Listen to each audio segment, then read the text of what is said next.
One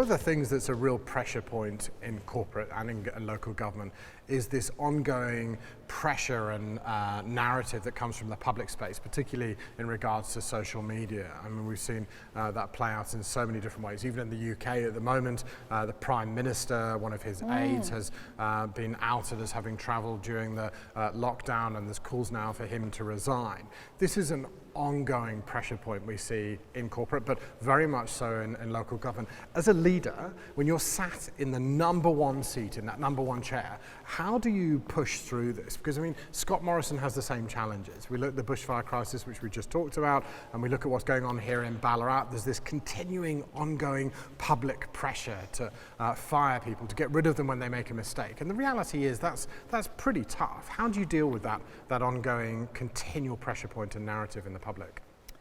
Well, I think it can be really, really hard for people, especially in the local government arena where you're not working for a skills-based board. They have different skills, they have different interests.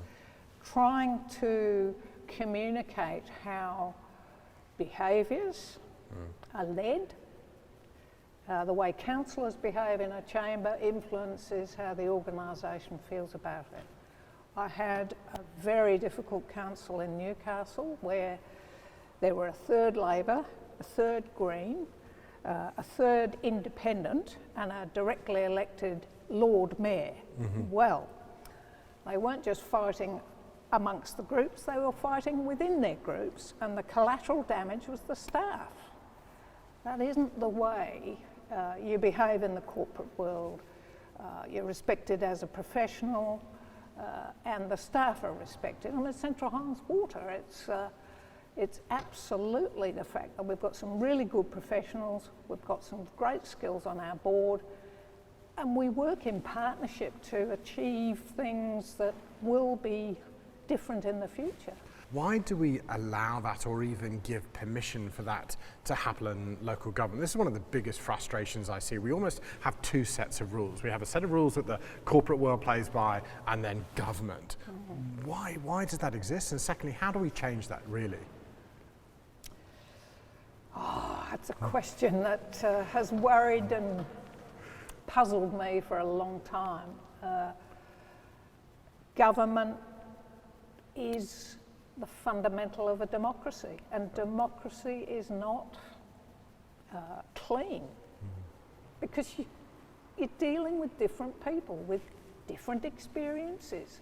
Somehow you've got to be able to try and make that work, whether it's the mayor getting the councillors working together in a unified way despite differences of opinion, or the CEO leading by example and saying, well, I'm not tolerating this, and this is how I expect people to be treated, both within and without. So, pretty strong messages. I think it boils down to communication. I exhausted myself trying to bring the Newcastle City Councillors together.